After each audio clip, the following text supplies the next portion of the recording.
नमस्ते। आज के इस एक्सप्लेनर में एक ऐसे विषय पर चर्चा करने वाले हैं जिसे अक्सर बिल्कुल ही गलत समझ लिया जाता है। जब भी मेस्मरिज्म शब्द सुनने में आता है तो दिमाग में क्या आता है? शायद वही सस्ते जादू या सड़क किनारे होने वाले तमाशे। लेकिन सच कहूं तो आज के इस विश्लेषण में ये सारे मिथक टूटने वाले हैं। दरअसल जिस स्रोत सामग्री को हम देख रहे हैं वो मेस्मराइज्म को एक शुद्ध मनोवैज्ञानिक विज्ञान के रूप में देखती है। ये कोई जादू टोना नहीं है, बल्कि हमारे अंदर छिपी मानसिक शक्तियों और विल पावर को फोकस करने का एक बेहद ताकतवर तरीका है। ये पूरी चर्चा आंतरिक क्षमता को देखने का नजरिया पूरी तरह से बदलने वाली है। तो शुरुआत करते हैं एक बहुत ही गहरे और दार्शनिक सवाल से।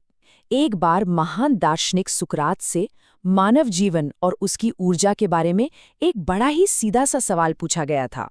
सवाल था, मुर्दा कौन है? सुनने में लगता है कि ये किसी फिजिकल अवस्था की बात हो रही है, लेकिन इसका जवाब मनोविज्ञान की एक ऐसी परत खोलता है जो सच में हैरान कर देती है। और सुकरात का जवाब था, जिसका मन मर गया है। अब यहाँ स्रोत सामग्री बिल्कुल साफ करती है कि मन का मतलब हमारी सांसारिक इच्छाओं या वासनाओं से बिल्कुल नहीं है। यहाँ मन का सीधा सा अर्थ है हमारी शुद्ध इच्छा शक्ति, यानी हमारी विल पावर। सुकरात का मानना था कि अगर किसी के अंदर कुछ करने की आग या विल पावर ही खत्म हो गई है तो शारीरिक रूप से जिंदा होते हुए भी वो मुर्दे के बराबर है, क्योंकि यही इच्छा शक्ति हमारे हर काम और सफलता की असली नींव होती है। तो चलिए अगले हिस्से की तरफ बढ़ते हैं। रहस्य नहीं, मनोविज्ञान, मेस्मरिज्म की असली पहचान को नए सिरे से समझना। इसे एक बहुत ही जबरदस्त उदाहरण से समझते हैं। यहाँ फिजिकल और मेंटल ताकत के बीच का असली फर्क दिखाया गया है। बाईं तरफ एक हट्टा-कट्टा पहलवान है, लेकिन स्रोत के अनुसार अगर उसकी इच्छा शक्ति कमजोर है तो वो एक छोटे से लड़के से भी हार सकता है। वहीं दूसरी तरफ एक ऐसा इंसान जो शायद शारीरिक रूप से बहुत कमजोर है, लेकिन अगर उसकी इच्छा शक्ति मजबूत है तो वो बिना थके मीलों तक चल सकता है। यानी मेंटल दृढ़ता के बिना फिजिकल ताकत बिल्कुल बेकार है। यहाँ एक बहुत ही कमाल का और मॉडर्न रूपक दिया गया है। विल पावर को लाइफ के डायनमो या जनरेटर के रूप में बताया गया है। सोचने वाली बात है, जैसे ही डायनमो बंद होता है मशीन के सारे पुर्जे काम करना बंद कर देते हैं। ठीक वैसे ही आत्मशक्ति के बिना शरीर की सारी ऊर्जा खत्म हो जाती है। यही वजह है कि आजकल 80% से ज्यादा नौजवान जिनके पास नया खून और स्वस्थ शरीर है फिर भी हर वक्त आलस और निराशा में डूबे रहते हैं। उनका फिजिकल ढांचा तो नया है, लेकिन उनका अंदर का डायनमो पूरी तरह से बंद पड़ा है। अब आते हैं इस विश्लेषण के सबसे अहम हिस्से पर, शक्ति का एकत्रीकरण, यानी अपनी अंदर की ताकत को जगाने और खींचने की पद्धति। इस एकाग्रता यानी कंसंट्रेशन को एक बहुत ही परिचित उदाहरण से समझ सकते हैं। हम सबने देखा है कि सूरज की किरणें हर जगह बिखरी रहती हैं और आमतौर पर कोई नुकसान नहीं पहुंचाती। लेकिन क्या होता है जब उन्हीं बिखरी हुई किरणों को एक छोटे से मैग्नीफाइंग ग्लास से एक पॉइंट पर फोकस किया जाता है?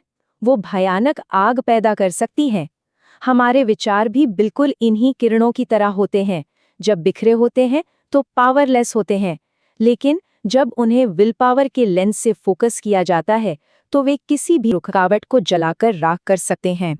अब इस ऊर्जा को फोकस करने के कई तरीके हो सकते हैं। स्रोत सामग्री इसको समझाने के लिए एक और मजेदार उदाहरण देती है। कुएं से पानी निकालने के फिजिकल तरीके देखिए, चाहे वो मॉडर्न वाटर पंप हो, पुराना रहट हो, ढिंकी हो या फिर बस एक बाल्टी और रस्सी हो। टूल्स अलग अलग हैं पर मकसद एक ही है, पानी बाहर निकालना।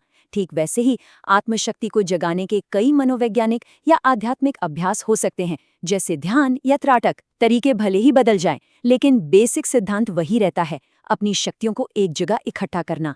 और ये सिद्धांत सिर्फ किसी एक इंसान पर ही काम नहीं करता, ये पूरे समाज पर लागू होता है।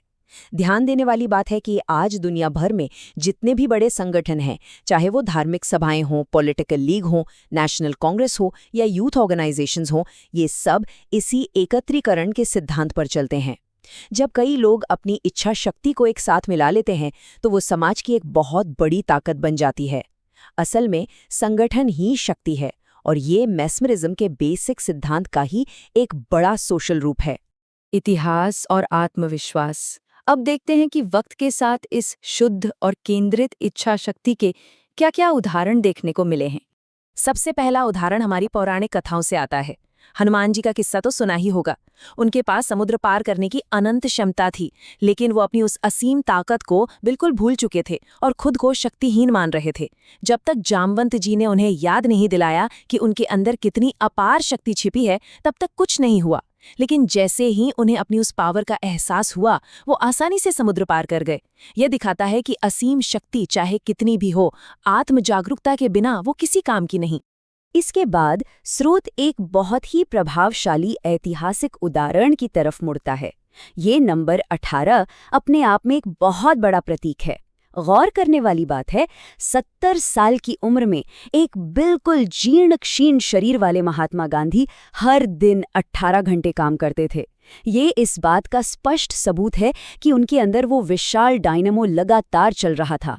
उनकी यही केंद्रित मानसिक शक्ति उन्हें उन नौजवानों से भी ज्यादा ऊर्जावान बनाती थी जो शारीरिक रूप से उनसे कहीं ज्यादा मजबूत थे।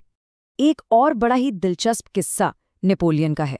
जब वो महान आल्प्स पर्वत के सामने खड़ा था, जो सदियों से रास्ता रोके खड़ा था, तो उसकी फोकस्ड मेंटल पावर इतनी ज्यादा तेज थी कि उसने पूरे दृढ़ विश्वास से कहा, तुम्हें मेरे रास्ते से हटना पड़ेगा। ये एक बहुत ही गहरा रूपक है। ये बताता है कि एक इंसान की शुद्ध अडिग विल पावर के सामने बड़े से बड़े पहाड़ और भौतिक रुकावटें भी झुकने पर मजबूर हो जाती हैं। यहाँ स्रोत सामग्री बिल्कुल तटस्थ भाव से एक और ऐतिहासिक संदर्भ पेश करती है, जो ये दिखाता है कि विल पावर का ये नियम किसी नैतिकता से बंधा नहीं है, बल्कि एक प्राकृतिक नियम है। इसमें हिटलर का जिक्र किया गया है, जिसने अपने उस खतरनाक राजनीतिक उदय का सारा क्रेडिट इसी बात को दिया कि उसने इंसान के अंदर छिपे उस तत्व को पहचान लिया था। एक गरीब और अनाथ बच्चे से एक तानाशाह बनने तक का उसका सफर स्रोत के मुताबिक उसी असीम आंतरिक शक्ति के एहसास का ही नतीजा था। इससे ये साफ हो जाता है कि शक्ति अपने आप में न्यूट्रल है, उसका इस्तेमाल कैसे होता है ये पूरी तरह से इंसान पर निर्भर करता है। खैर, सबसे जरूरी पॉइंट यह है कि इन सारे उदाहरणों में, चाहे वो पौराणिक हो, शांतिप्रिय हो या तानाशाह हो, बैकग्राउंड और काम बिल्कुल अलग थे। लेकिन इन सब के बीच जो एक कॉमन धागा था, वो वही था, अपने अंदर की मेंटल पावर की पूरी समझ और उसका एकत्रीकरण। इन सभी ने उस ताकत को जगाया जो हर एक इंसान के अंदर बिल्कुल सुप्त अवस्था में यानी सोई हुई पड़ी है। चलिए अब बढ़ते हैं अपने आखिरी पड़ाव की तरफ। आत्मविकास तमाशा नहीं, आध्यात्मिक धन का असली मकसद आखिर है क्या? स्रोत सामग्री बहुत ही साफ शब्दों में इस केंद्रित इच्छा शक्ति के असली फायदों की लिस्ट बनाती है। ये ऊर्जा सच में एक आध्यात्मिक खजाने जैसी है। इसका असली इस्तेमाल शरीर को मजबूत बनाने, दिमाग को और पावरफुल करने और जीवन की उन गहरी सच्चाइयों को खोजने के लिए होना चाहिए। इसके जरिए इंसान ऐसी अद्भुत क्षमताएं और एक ऐसा उच्च दृष्टिकोण हासिल कर सकता है जो आमतौर पर नामुमकिन लगता है।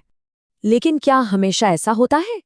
यहाँ एक बहुत ही मारक रूपक दिया गया है जो दिखाता है कि इस ताकत का कितना बुरा दुरुपयोग हो सकता है। जरा गौर कीजिएगा, एक तरफ बेहद कीमती और पवित्र चंदन की लकड़ी है और दूसरी तरफ उसी चंदन का इस्तेमाल चमड़ा काटने वाले औजारों को धार लगाने वाले पत्थर की तरह किया जा रहा है। मेस्मरिज्म या इस आत्मशक्ति का इस्तेमाल गली मोहल्लों में सस्ते जादू या बाजीगिरी दिखाने के लिए करना बिल्कुल वैसा ही है जैसे उस पवित्र चंदन को सस्ते काम के लिए घिसा जा रहा हो। ये इस महान मनोवैज्ञानिक क्षमता का सीधा सीधा अपमान है। और यही बात हमें हमारी आखिरी स्लाइड और एक बहुत ही चुभने वाले सवाल पर लाके खड़ा कर देती है। क्या इस गहरी मनोवैज्ञानिक शक्ति का, इस अंदर के डायनामो का इस्तेमाल सच्चे आत्मविकास और महान लक्ष्यों के लिए किया जाएगा, या फिर इसको सिर्फ एंटरटेनमेंट और सस्ते तमाशों में बर्बाद कर दिया जाएगा? फैसला पूरी तरह इस बात पर टिका है कि कोई इस अद्भुत मानसिक ऊर्जा का कितना सम्मान करता है। इस एक्सप्लेनर में बस इतना ही। उम्मीद है ये पूरी चर्चा विचारों को एक नई दिशा देने में मददगार साबित होगी।